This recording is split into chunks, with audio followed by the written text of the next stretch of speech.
The world governing body for athletics, the IAAF, is meeting in Vienna to decide whether or not to allow Russian athletes to compete at the Rio Olympics. It comes a day after the World Anti-Doping Agency says Russian athletes and the country's governing sports bodies continually obstruct and deceive drug testers. The agency also accuses Russia's security service of intimidating members and tampering with samples.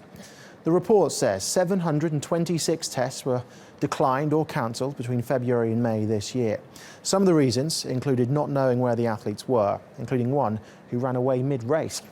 When caught, one athlete tried to bribe the doping control officer. WADA also says that 90% of Russian athletes it approached either failed to respond or refused to be interviewed for their report.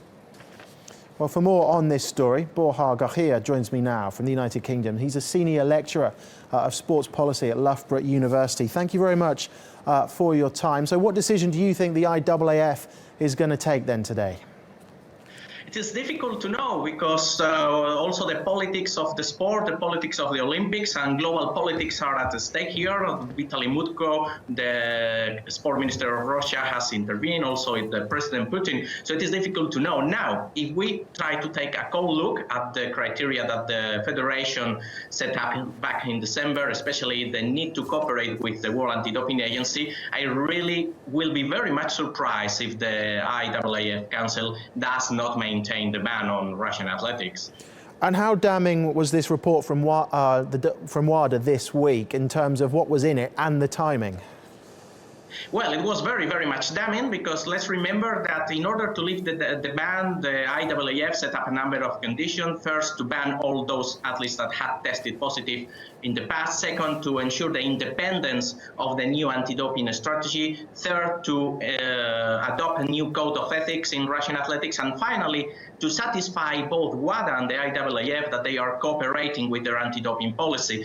Even if the first 3 points have been completed or are now in place in Russia, which of course is also doubtful, certainly that report of WADA shows us that the fourth has not been complied with. So therefore, of course, that report certainly dented very much the opportunities of Russia to be reinstated. That does not mean, of course, that then the International Olympic Committee may take a different opinion. Does the Kremlin have a point, do you think, when it says that the idea of collective punishment is unfair on those athletes who haven't been cheating? In principle, I would agree. In principle, of course, justice needs to have due process, needs to be individual. Of course, every punishment has to be proportionate to the offense that has been committed. So in principle, yes. The problem, of course, is that then the Kremlin law normally tends to lose their credibility when accusations surface as to that there were quite clear connections between the Russian state and the anti-doping structure and the doping structure in Russia. So on the one hand, yes, in principle, the concept is true. On the other hand, of course, that credibility is lost because there are quite clear ties between the state and the former all the doping scandals. Russia has threatened a legal challenge if all their athletes are banned from the Olympics. Is that an empty threat, do you think, or could it be seriously damaging here? What effect and impact will this have on the Olympic movement if the ban is put in place?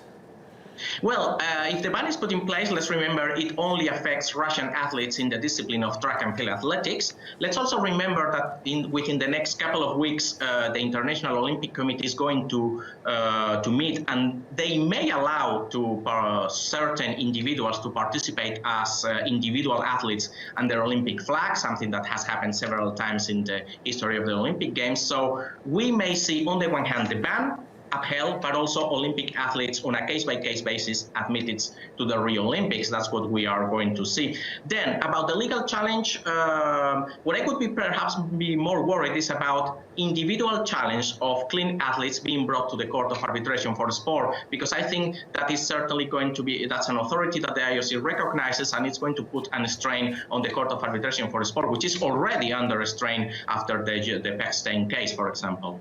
Okay, Borja Garcia, thank you very much for your time.